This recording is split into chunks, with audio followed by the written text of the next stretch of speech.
যে প্রথম আলো ডেইলি স্টারের অনুসারী যারা এদেরকে জঙ্গিবাদী বলতে হবে।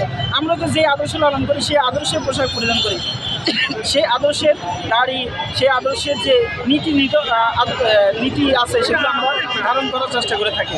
আর এটাই হলো একজন আদর্শবানের কাজ।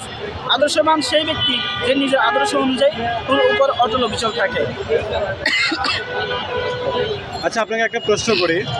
ইসলাম বলেছে যে যারা নাকি আর কি ধর্মের বাইরে, ইসলামের যাদের বাইরে, তাদের প্রতি ইসলামের কি দায়িত্ব?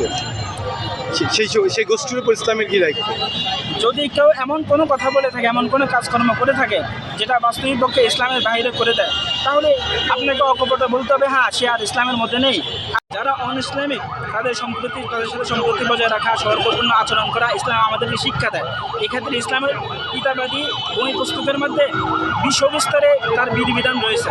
আমরা অমুসলিমের সাথে কীভাবে উঠে বসা করবো, তাদের সাথে হাসি খুশিতে কথা বলা, তারা যদি কোনো কষ্টে পড়ে সেই কষ্টে আমরা তাদের পাশে দাঁড়ানো, তারা কোনো দুর্ভিক্ষে পড়লে তাদের সহযোগিতা করা। ইসলাম এবং নবী সাল্লাল্লাহু আলাইহি ওয়াসাল্লাম এই উপমা ওনার মতো আর কেউ পৃথিবীতে এইটা স্থাপন করে যেতে পারেনি। তো অন্য ধর্মাবলম্বীদের প্রতি সর্বোচ্চ তাদের অধিকারে খেয়াল রাখা, এটা একমাত্র ইসলামই নিশ্চিত করতে পারছে, অন্য কোনো ধর্ম এটা নিশ্চিত করতে পারেনি। এই জন্য কিন্তু বর্তমানে ভারতীয় কিছু মিডিয়ার পক্ষ থেকে যে আমাদের বাংলাদেশে কিছু হিন্দু ভাইদের উপর নাকি অত্যাচার হচ্ছে, তাদের অধিকারের প্রতি খেয়াল করা হচ্ছে না, এই সমস্ত প্রপাগান্ডা চালিয়ে তারা বাংলাদেশকে বহির্বিশ্বের সামনে আন্তর্জাতিকভাবে জঙ্গি রাষ্ট্র, আন্তর্জাতিকভাবে কলঙ্কিত করার জন্য অপচেষ্টা করতেছে। আলহামদুলিল্লাহ এখন অন্য ধর্মাবলম্বী তারাও কথা বলা শুরু করছে যে না, এই দেশে আমরা যে পরিমাণ নিরাপদে আছি, ভারতে আমাদের সংখ্যালঘু যে মুসলিম ভাইয়ের আছে এরাও এই পরিমাণ নিরাপদে নাই। ভারতে দিল্লিতে গলিতে আমাদের মুসলিম ভাইদের গলা কেটে হত্যা করা হচ্ছে। ভারতে শুধু জয় শ্রীরাম বলে না কেন, সে ইসলাম ধর্ম আদর্শে বিশ্বাসী, কিন্তু তারপরে তাকে জয় শ্রীরাম বলতে হবে। যদি জয় শ্রীরাম না বলে তাহলে তাকে এর দায়ে তাকে হত্যা করা হচ্ছে। শুধুমাত্র গরু গোশত খাওয়া আমাদের ধর্মে বৈধ।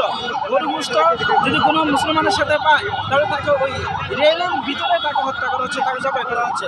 তো এর চেয়ে মানে অমানবিকতা আর কী হতে পারে?